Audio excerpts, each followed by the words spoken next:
Hi, in this video we'll be talking about unlocking polyphony with artificial intelligence.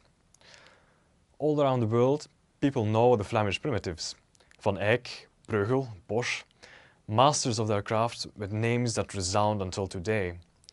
But do you know of the VAIA or Josquin De Prez? Well, both are Renaissance composers, specifically so-called Franco-Flemish polyphonists. Polyphonic music is music with multiple voice lines, lines that interweave in dissonant discourse or come together in sweet harmony. De VAIA is considered to be part of the first generation of European musicians who are primarily composers by occupation. De VAIA had a cosmopolitan style and an extensive oeuvre which included virtually every polyphonic genre of his time. De VAIA was held in such high regard that it was his work, Nuper Rosarum Flores, that resounded during the consecration of the Florence Cathedral.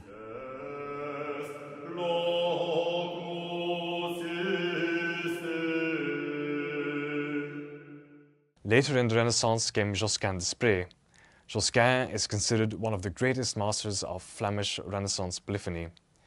He developed a style of expressive and imitative movement between independent voices. Josquin's music was so well and widely liked, he was probably the world's first famous musician. The Franco-Flemish polyphonists laid the groundwork of Western music and were great Flemish export products of their time, much like the Flemish primitives. Yet, unlike the Flemish primitives, they seem to have faded from collective memory. What happened? And what can we do to reintroduce and popularize this beautiful music today? Well, there are a few reasons why most people, including professional musicians, are not familiar with Renaissance polyphony. Let's take a look at a few reasons for this lack of popularity. Not a lot of music has been digitized. All music is written on old books. And while some of these books are in pristine condition, others may be subject to great degradation over time, making them difficult to read. Moreover, what's digitized is often not transcribed to modern notation. Instead, it is written in an old and difficult to read music notation system, the so-called mensural notation system. Other challenges are of the data analytic kind. For example, who wrote this piece, or as musicians call it, to Josquin or not to Josquin. Furthermore, what motives do we recognize in the pieces?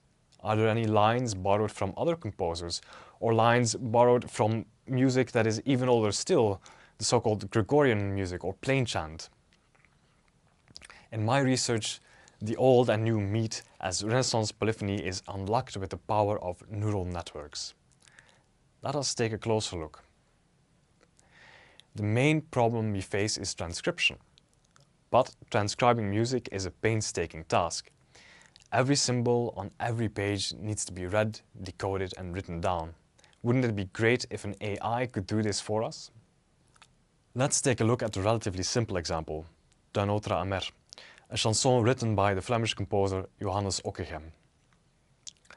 To get a transcription, we must first perform an object detection task. First, we detect the staves. Then, an ensemble of neural networks detects the symbols. We use an ensemble because certain symbols are more rare than others, and when we have a mixture of experts, each specialized on their own set of symbols, we get better results.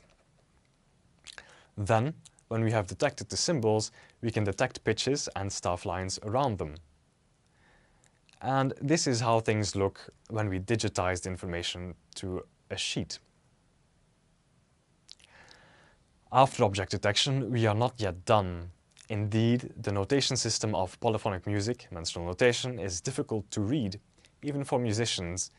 This is because there were no measure bars, making voice alignment more difficult. The note value is not given directly by the note shape. A note duration is dependent on the shapes of the surrounding notes. So, now from an engineering point of view, we have a constraint solving problem with a special kind of language, the language of polyphonic music. So, next to computer vision, also natural language processing techniques play a role in this multidisciplinary research. If mistakes are still present in the transcription pipeline, we give the user the option to make corrections.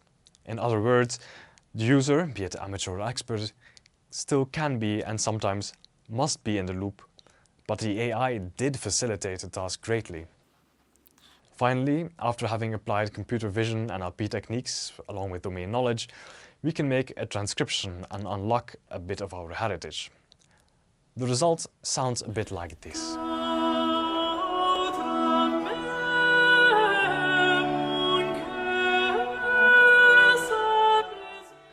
Another topic of interest is digitally restoring the folia. With a type of generative model called a diffusion model, we aim to denoise images in a specific way. We can get rid of creases, ink bleed through, skewed staffs, and even bring back faded staff lines. In other words, we can, at least digitally, turn back the hands of time. In doing so, we can decrease the error rate of the transcription pipeline. Also, in future work, we attempt to overwrite the old notation on a page with modern notation. This is to say that with the fusion models, we can use the original page with often appealing and ornate layout and replace the old notation with modern notation, thereby lowering the threshold for performance and aiding in the spread of our Flemish heritage. After reading out our digitized sheets of music and building a database, we can now perform an analysis of this music. For example, to attribute a composer to an anonymous work, we perform a so-called sentiment analysis. Indeed, our task is similar to labeling, for example, tweets as negative or positive, but instead of feeding tweets to the model, we give it melodic or harmonic excerpts. We let the model build a representation of a piece, deduce what's important, and hopefully find out who wrote the piece by comparing with a database of composers and their works. To conclude, as the humanities are rich, multidisciplinary, fuzzy, and intertwined, we see this reflected in our AI problem-solving approach. NLP, computer vision, domain knowledge, generative models all assist experts in unlocking our wonderful cultural heritage.